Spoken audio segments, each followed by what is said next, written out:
ما اللي بينا طبعا ناول افغانستان دقومي تشتكي تشافاركي رو بايكر هزين امريكا وناتو دركبن تفجير طالبان تفجير كاب حزب 20 سال امريكا تواجد الى افغانستان هي بتريليون دولار صرف كرنا طبعا جيلك الامريكا مازن بويا وهاتنا بنا سرباس افغانستان اشتراك افغانستان نهات كنترول كرن افغانستان كاين قال لك ترابورا كاين اصيهنا تفجير طالبان لورخه بشارتي حشار دايا تسبيك امريكا وكوريا خراوي كتيرورستي حسب بانديه تهمت باركريه بدالددانا سروك بري قاعده اسامه بن لادن اللي برهنده كم جار شرعي دجا تيروري لافغانستان دسبيكريه لينا بو قلتو بيجان دقل تفجير طالبان بك بتايبتي جي لقطر وديد كو هيدي روش اصايب به لانها الافغانستان روش بفي اوائيه او جي سرن جي مشارة تركيا هند او تقدرن خواه كو سورينا بارادده لور لرواني افغانستان بك بريس صلاح بايزيدي شروبكار سياسيه لواشنطن قال كاك صلاح ام كاتو باش طبعا او تابلويي كاستال افغانستان رودا داد وبتايبتيش هولكاني تركيا بو اوي ك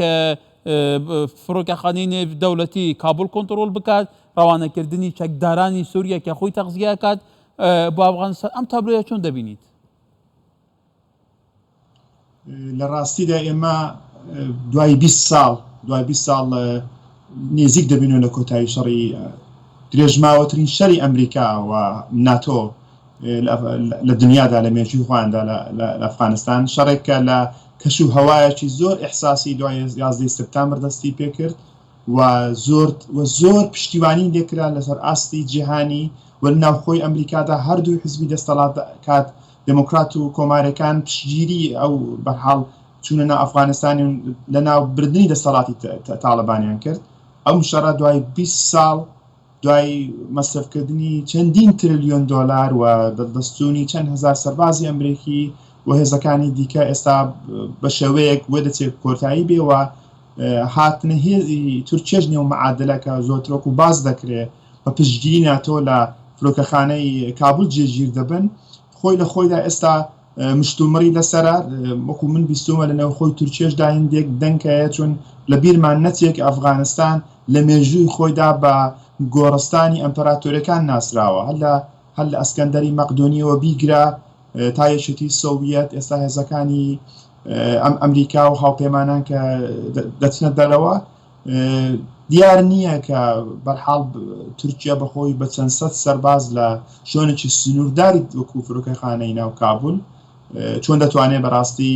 هاوسەنگی هێز بپارێزێ ئایا ئایندە و هێزانە چۆن دەبێت بۆیە هەموو ئەوانە بەنادیاری ماوەتەوە و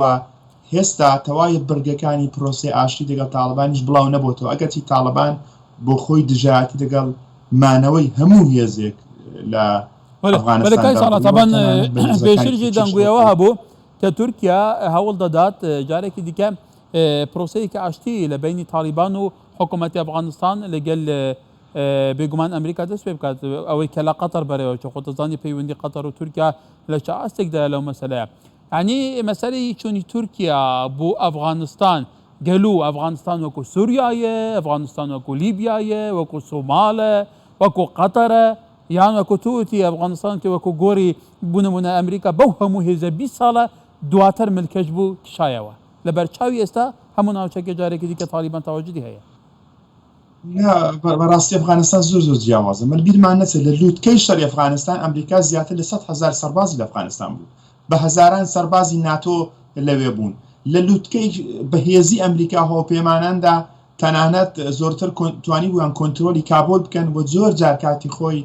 مێدیاکانی جیهانی بەگاڵتە بە سەرۆکۆماری ئەو وەختی ئەفغانستان حامید کارزایان دەکوت شارەداری کابل یعنی بەواتە ئەسەن ژینگەی سیاسی ئەشەن شۆنی ژئۆپۆلیتیکی ئەفغانستان زۆر جیاوازە بە نێزیکی لە وڵاتی چین و ئەو شێوازی عشیرەتی کە لە نێوێ هەیە نێوپەشتۆکان کە پەیوەندێکە لەگەڵ پاکستان هەیە و تایبەتمەندێکی کە بەرحاڵ زۆر دوورترە لە سنوورەکانی تورکیا زۆر جیاوازی دەدا بە ئەفغانستان و وەکو باسم کرد خۆش ئاماژە کرد بەو هەموو هێزانی هاوپەیمان ناتۆ نەتواندرا کۆنتترۆلی هەموو ئەفغانستان بکرێت بۆیە بەڕاستی ئێستا دیار نییە کە من زۆر خۆشببین نیم کە تورکیە بتوانێت ئەو سەرکەوتنانەی کە لە سووریا کەواتە یا لە بەڕای تورکیا بووە کە بۆ هەواڵە دەدات بەدەست- ینی تورکیا بۆ هەوڵ دەدات بچێت ئەفغانستان تەداخل لە سیاسەتی ئەوێ بکات ینی بوو ئان لە سیراعی ئەوێ دیارە چەندین سناریۆ هەیە لێرە بەشێک لە دوای هاتنە سەرکاری بایدن وا ئاماژە دەکراوە یاوا شێمانە دەکرا کە پەیوەندەکانی ئەمریکا لەگەڵ تورکیە بەو بەهێزیە نەمێنەوە وەکو سەرۆک ترامپ بەسەردەم بوون زۆر کەس ینی زۆر لایەن پێوا لە نێوخۆری تورکیەشداوە لە هەندێک مێدیاکانی ئەمریکایشدا باس کراوە وەکو نیشاندانی حسنیت یا خوشنیت کە بەرحاڵ ڕێگە چارەیەک بۆ دەربازبوونی ئەمریکا لە ئەفغانستان بدۆزێتەوە چون بەرحاڵ بەچوونە دەرەوەی هێزەکانی ئەمریکاوە ناتۆ دەبوو هێزێک یا لایەنێک هەبێت کە لایەنێکی بەرحاڵ سەر بە وڵاتێکی ئیسلامی بێت بەڵکو و تاڵەبان بەرحاڵ قبولی بکە و بەرحاڵ ڕێگە چارێکی معقولیش بینێتەوە لە حاڵک و بەشێک لە هاوپەیمانی ناتۆش بێت بۆیە هەموو ئەو تایبەتمەندیانە وای لەوە کرد ئەلبەتەوە دیارە هەمووی زانیاری نییە وەکو هەڵسەنگاندنە وەکو ئەوەی کە هەنگاوێکی تورکیە بەرحاڵ لە سەردەمی ئیدارەی نۆدا خۆی لە ئیدارەی بایدن نزیک بکاتەوە بۆیە دەتوانێت لەو ڕوانگەوە سەیری بکەین دەنا لە ڕوانگەی دیکەدا تورکیە بەرحاڵ ئێمە دەزانین کە استراتەژیشی بەرفراوانتری هەیە چوونە بۆ لیبیا پەیوەندی لەگەڵ وڵاتی خەلیج و باس کرد قەتەر لە سووریا لە عێراق لە شەڕی ئەرمەنیەکان و ئازەربایجان و لە وڵاتانی دیکەی کە بەرحاڵ نژاری تورکن لەو ناوچەکەدا و ئێستاش و ئەفغانستان کە بە هێزەشی سنووردارەوە دەچی هەموو ئەوانە دەتوانین لە دوو ڕوانگەوە سەیری بکەن ڕوانگەی استراتێژیشی بەرفراوانتری دەوڵەتی تورکیا و هەنگاوی دووەمیش وەکو هەنگاوێکە کە بەرحاڵ ڕێگەیەکی دەربازبوون بۆ ئیداری ئێستا ئەمریکا ببینێتەوە کە بتوانێت بە خێرایی تا 11 سپتامبر کە دووسێ مانجێک ماوە بتوانێت بە تەواوی هێزەکانی لە ئەفغانستان بەڵێ کاک ساڵات بەنەکە جارێک دیکە باسی گرنگی جیۆپۆلیتیکی ئەفغانستان بکەین ئەفغانستان رووسیا لەگەل پاکستان لەگەل ئیران تابەن وڵاتێکە ئەوان اجتماعیان تایە وڵاتێکی خەون وەکوتوتی وڵاتێکی فراقەبایلە وڵاتێکی شاخاوی سەختیشە بە تایبەتی لە باکوورەوە یعنی تورکیا ئەگەر تەداخلی ڕەوشی ئەفغانستان بکە و هەموو چەکدارانێک کە هەیەی لە سووریا کە دامیان دەکات هەندێک جارە باتە لیبیا ئازانیا باتە کام شوێنی تر ئێستا ڕەوانەی ئەوێ دەکات ینی پێت وایە لەمەشان نەکەوێتە سیراعێکی جددیەوە لەگەڵ وڵاتانی دەوروبەری ئەوێ ئەوانە توانێت ئەم بژاردانە هەموو لە بەرچاو بگیرێ بەڕاستی ینی ئێمە وەکوتمان باسمان لە جیاوازەکانی ئەفغانستان کرد لەگەڵ وڵاتانی کە تورکیا پێشتر تەداخلی تێدا کردو باسی جیاوازی قەومی نەتەوەی ئەفغانستانمان کرد باسی بەهێزی نەتەوەی پشتومان کرد کە نزیکە لە پاکستان لەوێ لە نێو تاالباندا باسی هەم ئەو حاڵەتانەمان کرد بۆیە و تا ئەندازەیەک ئێرانش نفوزی هەیە بە شێو لە شێوەکان لەگەڵ هەندێک گروپی خۆی لە نێو خودی ئەفغانستاندا بەحاڵ ململایەنەکانی جەهانی هەردوو سونی و شیعەش لێرەدا بەحاڵ ئەگەری توندبوونیان هەیە هەموو ئەوانە بەڕاستی هەن و باس لە هێزێکی زۆر زۆر سنوورداری تورکیش دەکرێت بەڵێ کاک ئەمە بەڕای تۆ کە تۆ لە ئەمریکاشی باشە دەرێ ڕەوشەکەیەکی کە ئەمە گەواهی دەرێ ئەوە نییە کە ئەمریکا لە شەڕەکانی ڕۆژهەڵاتی ناوەڕاست و شەڕەکانی ناوچەی ئاسیا دووڕا لە شاری ئەفغانستان بەم شێوەیە فەرموو لە شەڕی عێراقا ئێستا ساحەکە خەریکە چۆڵ ئەبێ گڕۆپە چەکدارەکان بە تایبەتی ئەوانەی گرێدراوی ئەجندای وڵاتانی ئاقلیمینە بە حاوەزی خۆیان هەموو شتێکەکەن حکوومەتێکی ناو حکوومەتن خەلف الکەوالیسی بڕیارەکان هەمووی ئەوان دەدەن کەواتە پێتوانیە ئەمریکا لە ڕۆژهەڵاتی ناوەڕاست ئیدی نەیتوانیوە فعلەن سەرکەوێ دووڕا دژبەرەکانی هاتنە پێشەوە لە ڕاستیدا ئەمریکا لە ماوە 20 ساڵ دوو شەڕی گەورە تێک لە هەم ئەفغانستاندا و عێراق وەکو باست کرد زیاتر لە 7 تریلیۆن پارە تێدا سەرف کراوە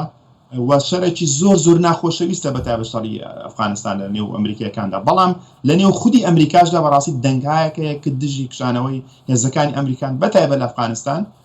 ماوەی مانگێک لەوە پێش هەلەری کلینتۆن کە کاندیدی دموکراتەکان بوو بۆ سەرۆکایەتی و کەسێکی دیارە سەناتۆر بوو و بە نەفوزە دژی کشانەوەی هێزەکانی ئەمریکا بوو پێوا بوو کشانەوەی ئەمریکا لە ئەفغانستان دەبێتە لە دەستدانی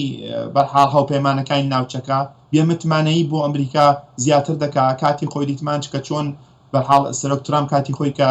لە ڕۆژاوای کوردستان لە سووریە کشاوە چۆن دەنگۆی دروست کرد لەگەڵ ئەوەی کە ئەو دەنگۆیە بە هاوشێوە لە بارەی ئەفغانستان دروست نەبووە بەڵام لە نێو بەشێکی زۆر میدیاوە بەشێکی زۆر تەنانەت دموکراتەکانیشدا دژی کشانەوەن بۆیە بەڕاستی کشانەوە ئەمریکا لە ئەفغانستان هەنگاوەکانی بەڕێکەوتن لەگەڵ ئێران ڕێکەوتی ناوەچی و دەنگۆی ئەوەشەیە کە ئاسۆی مانەوی هێزەکانی ئەمریکا لە عێراقیش چۆن دەبێت هەموو ئەوانە هەز بە متمانەیی لە چاو ئاسی جیهانی زیاتر دەکاوە مەترسێکی زۆر خۆت زانانی ئەم ناوچەیە گەرەترین ناوچەی دنیاە توش خەڵکی ئەم ناوچەیە لە ئەمریکا بەڵام ئەگاداری ڕەوشی ئەم ناوچەیە ئەم ناوچەیە دەگوزارێن ئێمە سەیرێکیان تەداعیەتەکان بزانین چۆن دەبێت بڕێز